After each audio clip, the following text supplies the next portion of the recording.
ಓಂ ಶಾಂತಿ. ಅಮೃತ ವೇಳೆಯ ಮಹತ್ವ, ಇದರ ಬಗ್ಗೆ ನೆಕ್ಸ್ಟ್ ಕಂಟಿನ್ಯೂಷನ್ ಪಾಯಿಂಟ್ಸ್ಗಳನ್ನ ಕೇಳೋಣ. 9th ಪಾಯಿಂಟ್ ಬಾಬಾ ಅವರು ತಿಳಿಸ್ತಿದ್ದಾರೆ, ಎಷ್ಟು ಅಮೃತ ವೇಳೆಯ ಒಂದು ಮಹತ್ವಿಕೆಯನ್ನು ನೀವು ಇಟ್ಕೋತೀರಾ ಅಷ್ಟು ಮಹಾನ್ ನೀವಾಗ್ತೀರಾ. ಸೊ ಇದರಲ್ಲಿ ಬಾಬಾ ಅವ್ರು ಏನು ತಿಳಿಸ್ತಿದ್ದಾರೆ ಅಂದರೆ, ತಂದೆ ಅಂತೂ ನೋಡ್ತಾ ಇದ್ದಾರೆ, ಮಕ್ಕಳೆಲ್ಲ ತುಂಬ ಪರಿಶ್ರಮವನ್ನು ಮಾಡ್ತಿದ್ದಾರೆ, ತ್ಯಾಗ ಕೂಡ ಮಾಡಿದ್ದಾರೆ, ಬಹಳಷ್ಟು ಸಹನೆ ಕೂಡ ಮಾಡಿದ್ದಾರೆ. ಅದಕ್ಕೆ ತಂದೆಯವರು ಮಕ್ಕಳ ಜೊತೆ ಸ್ನೇಹವನ್ನು ಇಟ್ಟು ಅವರ ಒಂದು ಚಿಕ್ಕ ಚಿಕ್ಕ ಬಲಹೀನತೆಗಳನ್ನ ಕೂಡ ಮಕ್ಕಳಿಗೆ ತಿಳಿಸ್ತಾರೆ. ಯಾರ ಮೇಲೆ ಪ್ರೀತಿ ಇದೆ ಅವರಲ್ಲಿ ಬಲಹೀನತೆಗಳನ್ನ ನೋಡೋದಕ್ಕೆ ಇಷ್ಟಪಡಲ್ಲ ಅಲ್ವಾ. ಹಾಗೆ ತಂದೆಯವರು ಕೂಡ ಸಂಕಲ್ಪ ಮಾಡ್ತಿದ್ದಾರೆ, ಮಕ್ಕಳು ಯಾವುದೇ ಬಲಹೀನತೆಗಳಲ್ಲಿ ಇರಬಾರ್ದು, ಸಂಪನ್ನರಾಗಬೇಕು ಅಂತ ತಂದೆಯವರು ಇಚ್ಛಿಸ್ತಿದ್ದಾರೆ. ಸೊ ತಂದೆಯವರು ಅದಕ್ಕೆ ಪ್ರತಿನಿತ್ಯ ನಮಗೆ ಒಂದು ಸೂಚನೆಗಳನ್ನ ಕೊಡ್ತಾ ಇರ್ತಾರೆ, ಸಂಪನ್ನ ಆಗೋದು ಹೇಗೆ. ಅದಕ್ಕೆ ಎಲ್ಲದಕ್ಕಿಂತ ಮುಖ್ಯ ಬಾಬಾ ತಿಳಿಸ್ತಿರೋದೇನು, ಅಮೃತ ವೇಳೆಯ ಮಹತ್ವವನ್ನು ನೀವಿಟ್ಟಾಗ ನೀವು ಕೂಡ ಮಹಾನ್ ಆತ್ಮರು ಆಗ್ತೀರಾ. ತಂದೆ ಅಂತೂ ನಿರಂತರ ನಮ್ಮ ಜೊತೆನೇ ಇದ್ದಾರೆ. ಅಂದರೆ ಎಂಥದೇ ಪರಿಸ್ಥಿತಿ ಆಗಲಿ, ನಮ್ಮದು ಎಂಥದೇ ಸ್ವಭಾವಗಳ ಘರ್ಷಣೆಗಳು ಆಗ್ತಾ ಇರಲಿ, ತಂದೆ ಅದನ್ನೆಲ್ಲ ನೋಡ್ತಾ ಇರ್ತಾರೆ. ಮತ್ತು ನಮ್ಮ ಉನ್ನತಿಗಾಗಿ ನಾವು ಸಂಪನ್ನ ಆಗೋದಕ್ಕೆ ಯಾವ ಥರ ಸಹಯೋಗವನ್ನು ಕೊಡಬೇಕು ಅದಂತೂ ನಿರಂತರ ಬಾಬಾ ಅವರು ಕೊಡ್ತಾರೆ. ಬಾಬಾ ಅವರು ಯಾರ ಮೇಲೆ ಕೂಡ ಬೇಜಾರಂತೂ ಮಾಡ್ಕೊಳೋದೇ ಇಲ್ಲ. ಯಾಕಂದರೆ ಬಾಬಾ ಅವ್ರಿಗೆ ತಿಳಿದಿದೆ ಡ್ರಾಮಾ ಅನುಸಾರ ಎಲ್ಲ ನಗೀತಾ ಇದೆ ಅಂತ. ಅದಕ್ಕೆ ನಮ್ಮಲ್ಲಿ ಬಲಹೀನತೆಗಳನ್ನ ನೋಡ್ತಾ ಇದ್ರು ಕೂಡ ತಂದೆಯವರು ಸದಾ ನಮ್ಮ ಶುಭಚಿಂತಕರು ಆಗಿ ನಮ್ಮನ್ನು ಮುಂದುವರಿಸ್ತಾ ಇರ್ತಾರೆ. ಅದಕ್ಕೆ ಬಾಬಾ ಅವರು ಇನ್ನೊಂದು ತಿಳಿಸ್ತಿದ್ದಾರೆ, ಪ್ರತಿಯೊಂದು ಮಗುವಿನ ಜೊತೆ ತಂದೆಯ ಸಂಬಂಧ ಅಂತೂ ಇದ್ದೇ ಇದೆ. ಅದಕ್ಕೆ ನಿರಂತರ ತಂದೆಯ ಜೊತೆ ಕೈಯನ್ನು ಇಟ್ಕೊಂಡು ಅವರ ಜೊತೆ ನಡ್ಕೊಂಡು ಹೋಗಿ.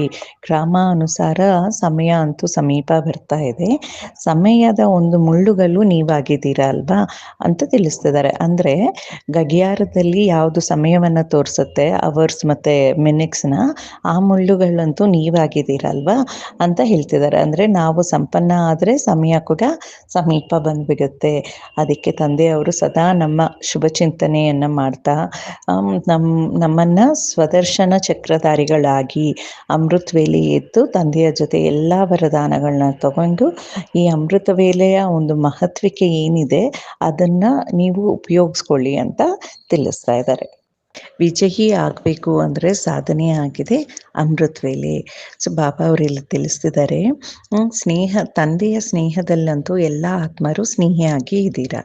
ತಂದೆಯ ಸ್ನೇಹವನ್ನು ಪಗಿಬೇಕು, ಅದಕ್ಕೆ ತಂದೆಯವರಿಗೆ ರಿಟರ್ನ್ ಆಗಿ ಸ್ನೇಹವನ್ನು ಕೊಡಬೇಕು ಅಂದರೆ ಅದಕ್ಕೆ ಸಮಯ ಯಾವುದಾಗಿದೆ ಅಂತ ಪ್ರಶ್ನೆ ಕೇಳ್ತಿದ್ದಾರೆ.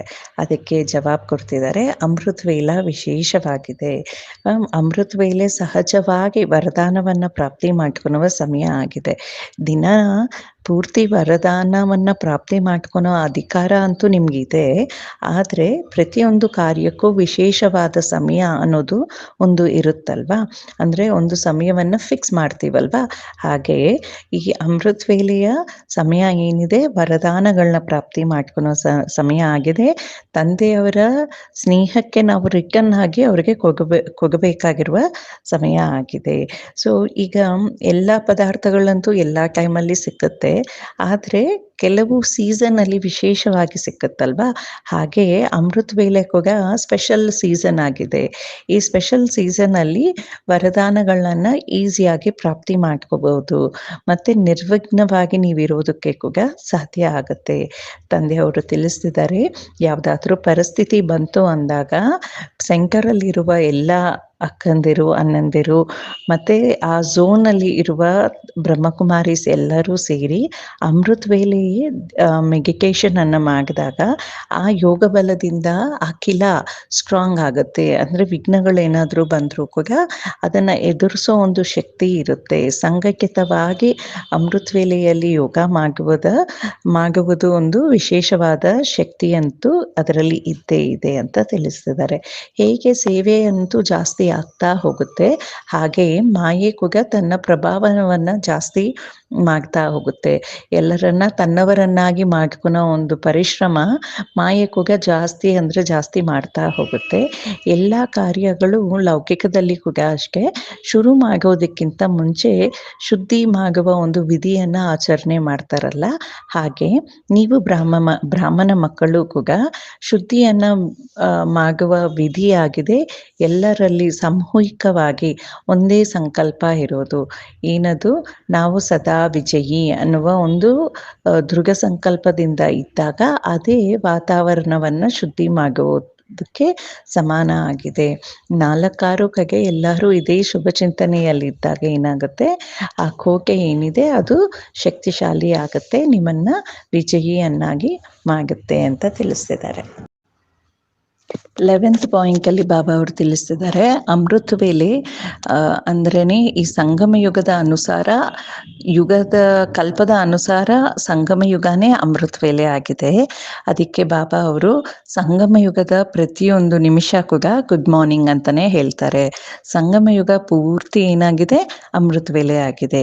ಕಲ್ಪದ ಲೆಕ್ಕಾಚಾರ ಹಾಕಿದಾಗ ಸಂಗಮ ಯುಗ ಏನಾಗಿದೆ, ಅಮೃತ ವೇಳೆ ಆಗಿದೆ.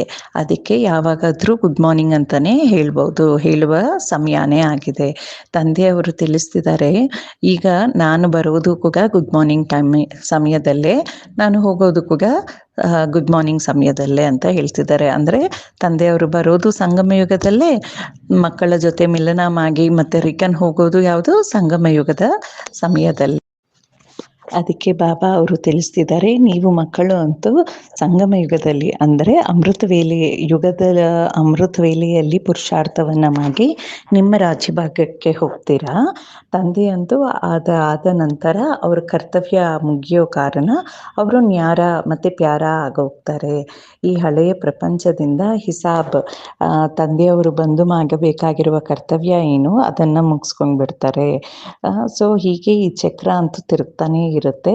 ಈಗ ಗೊತ್ತಾಯ್ತಾ, ಗುಡ್ ಮಾರ್ನಿಂಗ್ ಗುಡ್ ನೈಟ್ ಅನ್ನುವ ಹಿಸಾಬ್ ನಿಮ್ಮ ಲೋಕದಲ್ಲಿ ಇರುತ್ತೆ ಹೊತ್ತು ತಂದೆಗಂತೂ ಈ ಸಂಗಮ ಯುಗದಲ್ಲಿ ನಾವು ಬ್ರಾಹ್ಮಣ ಮಕ್ಕಳಿಗೆ ಮತ್ತು ತಂದೆಯವರಿಗೆ ಪ್ರತಿಯೊಂದು ಕ್ಷಣ ಏನಾಗಿದೆ, ಗುಡ್ ಮಾರ್ನಿಂಗ್ ಆಗಿದೆ.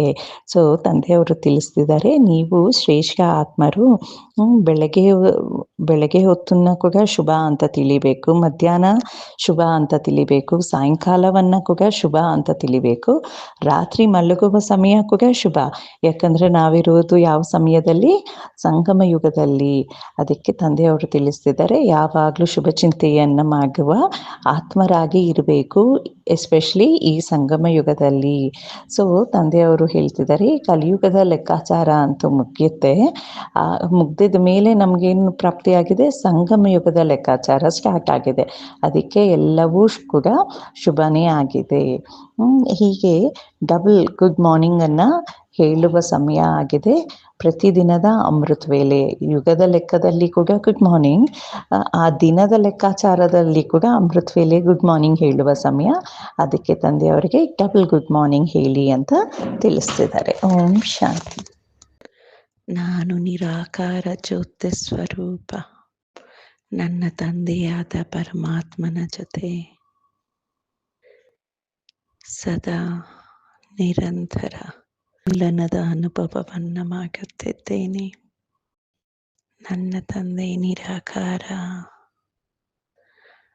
ಗುರುವಿನ ರೂಪದಲ್ಲಿ, ತಂದೆಯ ರೂಪದಲ್ಲಿ, ಸದ್ಗುರುವಿನ ರೂಪದಲ್ಲಿ ನಿರಂತರ ಪಾಲನೆ ಮಾಡುತ್ತಿದ್ದಾರೆ.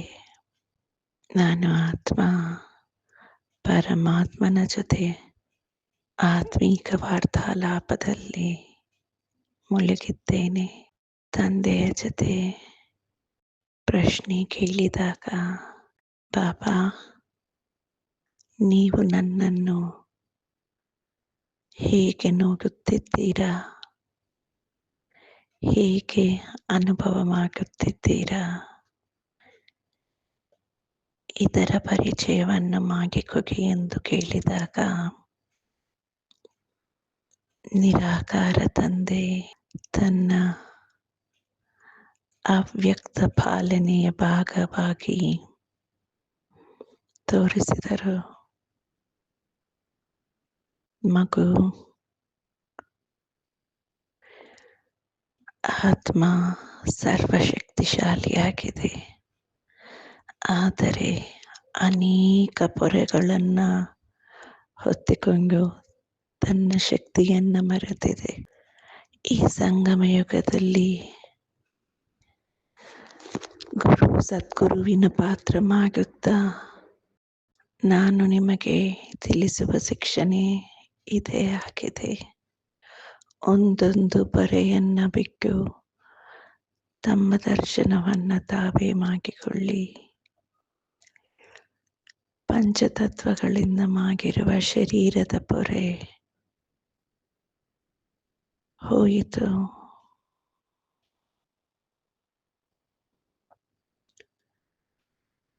ಪಾತ್ರದ ಅನುಸಾರ ಡ್ರಾಮಾ ಅಲ್ಲಿ ಬರುವ ಪ್ರತಿಯೊಂದು ವೈಬ್ರೇಷನ್, ಸೆನ್ಸೇಷನ್ ಅದೇ ಆಗಿದೆ. ನಿಮ್ಮ ಶರೀರ ಅದು ನಿನ್ನದಲ್ಲ ಮಗು, ಅದನ್ನು ಬಿಟ್ಟು ಬಿಡು.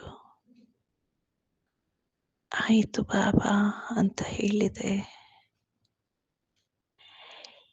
ಇಂದ್ರಿಯಗಳು, ಸೂಕ್ಷ್ಮ ಇಂದ್ರಿಯಗಳು ಎಲ್ಲ ಸೇರಿ ವೈಬ್ರೇಷನ್ಸನ್ನು, ಸೆನ್ಸೇಷನ್ಸನ್ನು ಹಳೆಯ ಸಂಸ್ಕಾರದ ರೂಪದಲ್ಲಿ ನಿಮ್ಮ ಮೇಲೆ ಪೊರೆಯನ್ನು ಹಾಕಿದೆ. ಅದನ್ನು ಬಿಚ್ಚಿಬಿಗಿ ಮಗು. ಆಯಿತು ಬಾಬಾ. ಈ ಪೊರೆಗಳೆಲ್ಲ ಒಂದೊಂದು ಲೇಯರ್ ಬೈ ಲೇಯರ್ ಬಿಟ್ಟು ಹೋಗಿದಾಗ ಒಂದು ಅತಿ ಸುಂದರವಾದ ಮುತ್ತಿನ ರೂಪದಲ್ಲಿ ಹೊಳೆಯುತ್ತಿರುವ ಶಕ್ತಿ ಕಾಣಿಸಿತು. ಅದೇ ನೀನು ಆತ್ಮ ಮಗು.